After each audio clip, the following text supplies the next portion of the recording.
Hello and hello everyone. It's one only bad guy tattoo. Coming at you again with another video. Um, I took my time, thought about some ideas for this next video. Just wanted to be more prepared and I guess have more of a structured delivery on what I wanted to share with everybody. For myself, I've been tattooing now roughly for about 4 years. I was given the rare opportunity to be taken on faith versus what I was able to draw or what I was able to show in my work ethic in regards to art. Because granted, I used to draw as a little kid, dabbled a little with painting in my early 20s, but nothing to the degree of anything that could have prepared me to be a good tattoo artist.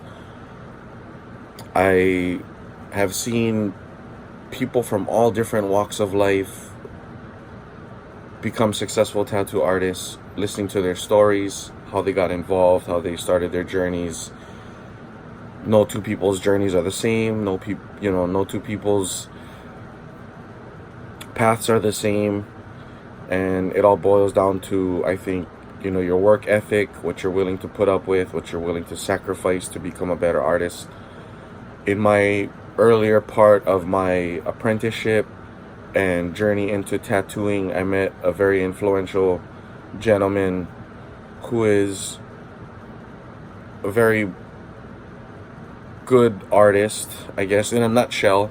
I'm trying to keep things pretty vague as to not build clout or clout chase or anything like that. But again, basically someone that I really admire and look up to. I had the chance to meet in the earlier part of my career, and I didn't know it at the time, but he was very influential. He had said to me and a bunch of other artists who used to work for the same shop owner. He asked us, "Do you guys really consider yourselves to be artists? Is anybody really approaching their tattoos like an artist?" In the tattoo industry, there are some shops that just do really small, simple tattoos, stuff you would find on the internet, stuff you would find on Pinterest, Instagram, Google, you name it. Something very simplistic, down to female fonts, stuff you can find and create off of an iPad or rip off from the internet. Moving forward as an artist, I can't say that I'm not guilty for doing some of those things. Again, when I started my tattoo journey, I didn't have the best guidance. I don't believe that I was under the best situation to grow as an artist, to look at it the way we should have been looking at it, and to treat the business as such. My mentor was very open to giving us a chance, but not trying to really mold us into the people we should have been, or approaching the industry or the practices of the industry how it should have been. Granted, there's a lot of politics and a lot of opinions as to how that should be. I'm not going to really get into that. But moreover, there's a lot of bad things that are going on, and more or less, sometimes you can't really get around that. I mean, you learn and you grow from your mistakes. Failure is a part of success, as I always say. So right now I've been collectively tattooing for about 4 years. Once again, I was given an apprenticeship, was lucky enough to meet some very influential, talented artists, people that really changed my perspective on tattooing in general. I was very lucky and blessed to meet some very famous tattoo artists before their passing. Okay, so again, I've been tattooing for about 4 years now. In the beginning, I was very timid, very scared, and again, I think experience only comes with a lot of time and sacrifice, endurance, never giving up. For one, I would rather die than give up. So whatever I go for in life, whether it be little goals, big goals, life goals in general, I don't let people's opinions change the way I approach things. I don't let people's opinions break my stride. Basically, I will a lot of times not listen and just keep pushing forward. Um, how I got affiliated or got introduced into the tattoo industry is that me being once working in the medical field and coming from a background like that, I didn't want to mess up anyone's skin. I didn't want to get anybody infected. I didn't want to do anything stupid at home without being able to ask advice or guidance from someone. Therefore, as soon as I knew that I was going to seriously try and become a tattoo artist or find an apprenticeship, I went from shop to shop. I inquired and tried to use whatever resources I had and just trying to find someone that would give me a chance, basically. Some shops told me that I should start tattooing at home and start messing up people's skin. That was their suggestion. And I thought that was pretty crazy. I did not want to do that. And in this industry, they do not want new blood. They do not want artists to come up. They don't want to give people a chance a lot of the time because that's creating competition.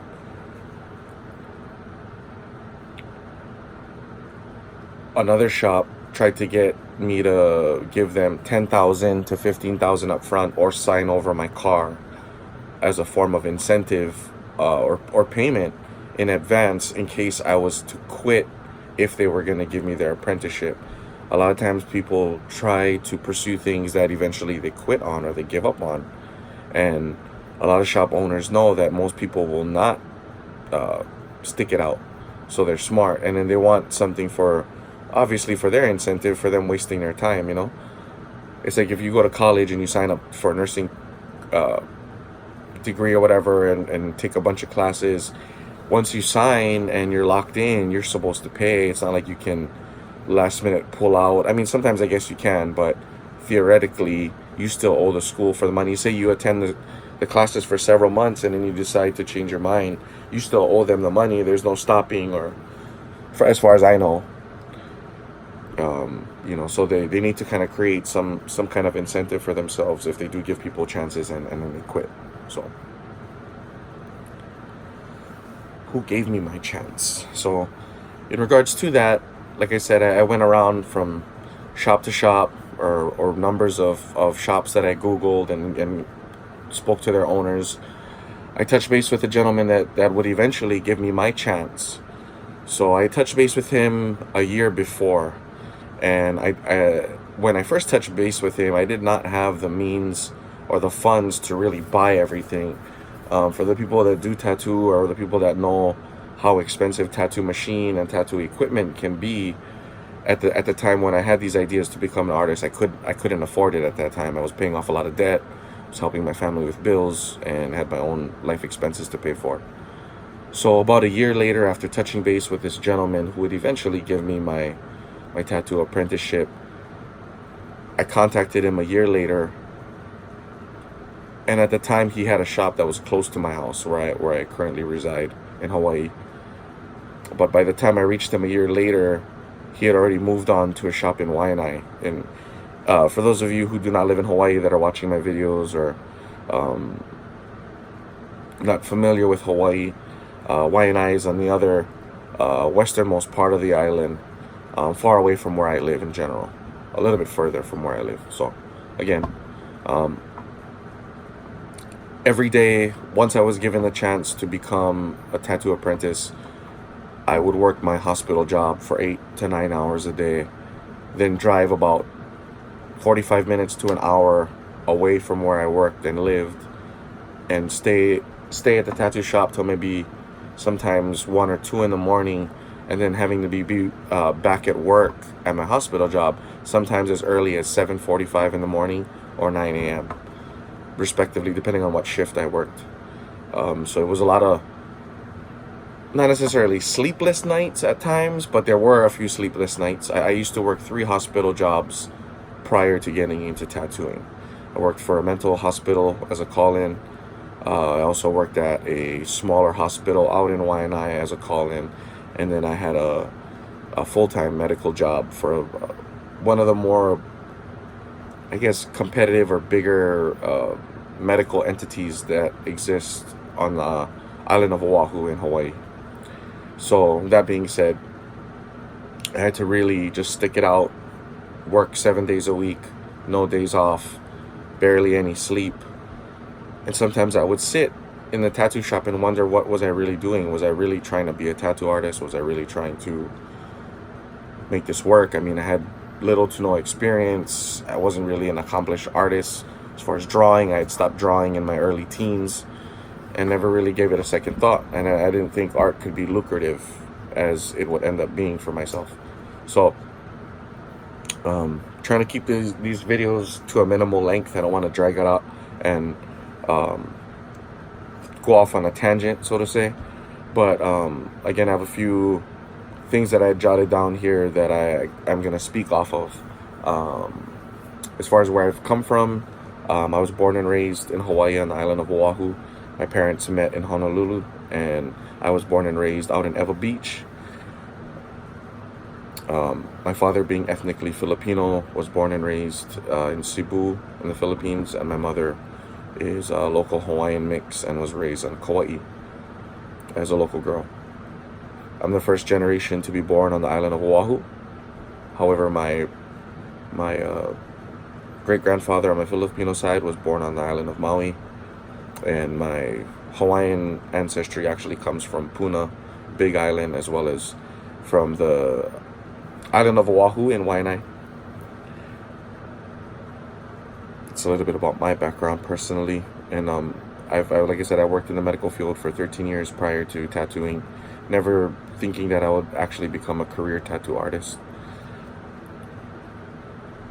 As far as experiences, I've worked for various shops. For the person that would go on to be my mentor, someone who was like an older brother and somewhat of a father figure to me. Subsequently, after having business relations with him and also being an employee of his, things went south. You know, and like I said, failure is part of success. You learn who to trust and who not to trust, and you also learn that sometimes working for yourself, you have to be very wary of who you involve yourself with, who you align yourself with. The tattoo industry is very political. There's a lot of people that are cliquey, and I try not to play that game. You know, like I said, I haven't always had the best guidance in the beginning, and I kind of had to navigate my way through a lot of the bullshit and politics and haters, people that, you know, see you working and seeing you growing and hustling and seeing you stay busy, and they just don't like that. You know, they think they have an opinion and they can say what you should be doing or how you should be doing, but I say, you know, fuck that. I'm trying not to pay attention to that. They don't pay my bills, and I apologize for using that kind of language. But I mean, realistically, you know, that's been my experience, and that's how I look at it. I mean, if you are too giving, from what I've learned recently, if you're too giving, and you know, people see that as a sign of weakness sometimes, and you know, I wouldn't stand for that personally. I'm not going to live by the expectations of other people. I'm not going to live by the opinions of sheep, or, you know, there's a saying that wolves don't lose sleep over the opinions of sheep.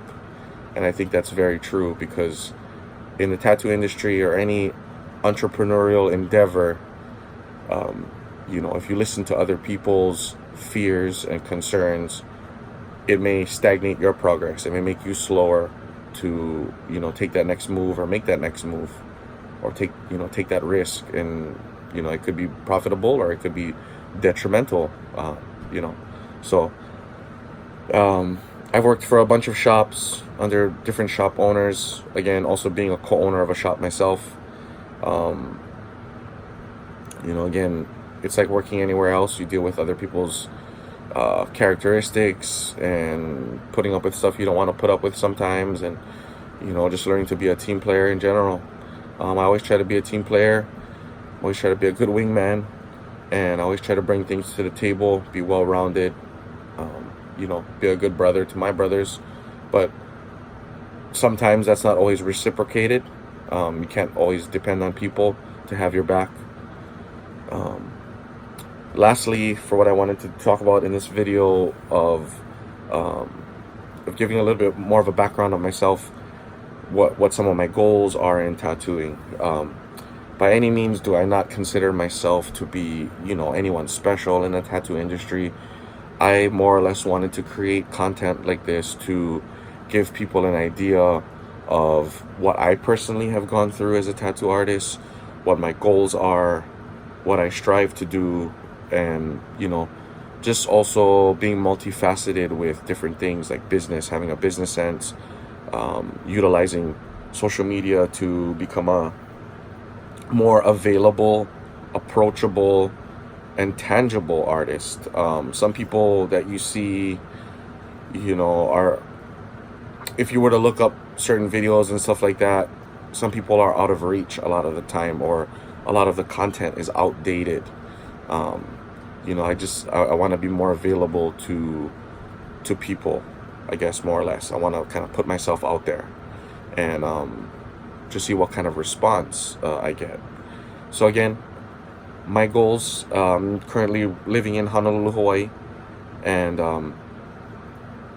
I have aspirations to branch out to the Pacific Northwest. I'm moving to Vancouver, Washington at the end of July, and if everything should work out, I should be tattooing from Seattle, possibly Tacoma, Vancouver, Washington, definitely, Portland, Oregon, and various other places in Oregon in general.